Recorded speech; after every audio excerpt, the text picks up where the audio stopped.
9-savol. Kaliy xlorid eritmasi biroz bug'latilganda massasi 10 taqsim 9 marta kamaydi. Keyin eritma bug'langanda suv massasicha kaliy xlorid qo'shildi.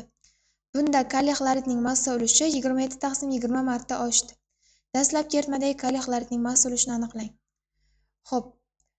Kaliy xloridni dastlabki eritmasini 100 gram deb oladigan bo'lsak, u 10 taqsim 9 marta kamayib bug'latilganda. Ya'ni dastlab 10 bo'lgan bo'lsa, keyin 9 bo'lib qoldi. 1 ga kamaygan bo'larmidi?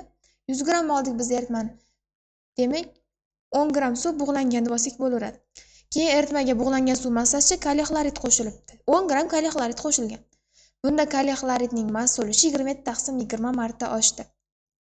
Dastlabki eritmadagi kaliy xloridning massa ulushini so'ralgan edi. Xo'p. Endi 27 taqsim 20 marta oshdi degani dastlab 20x bo'lgan bo'lsa, kaliy xloridning massa ulushi keyin 27x bo'lib qolibdi. Bu 20x nimani tarkibida bo'lgan? 10 gram suv bug'lanib ketgan-ku, 90 gram eritma qolgani, shu 90 gramini 100 grami tarkibida 20x bo'lgan. 90 gramida qancha deydigan bo'lsak,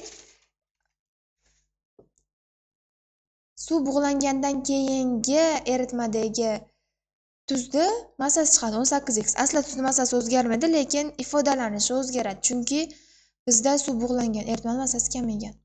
Keyin 27x bo'lib qolibdi. 10 gram suv bug'lanib, yana 10 gram tuz qo'shilgan. Eritmaning massasi o'zgarmaydi. 27x bu 100 gram eritmada.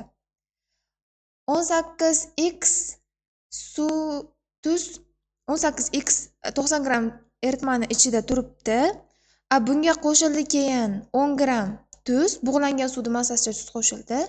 Shu teng 27x ga. 9x teng 10 ga, x teng bo'ladi 10 taqsim 9. Hisoblab qo'ygan bo'lsak, 1,1 chiqadi. Endi buni biz ko'paytirib qo'yamiz.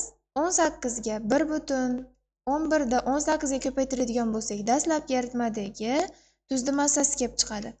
1,11 ko'paygan 1,11 ko'paygan 18 20. Demak, dastlabki eritmamizda 20 gram tuz bo'lgan. Eritma massasini 100 gram olganmiz. Demak, foiz konsentratsiyasi 20 bo'lgan ekan.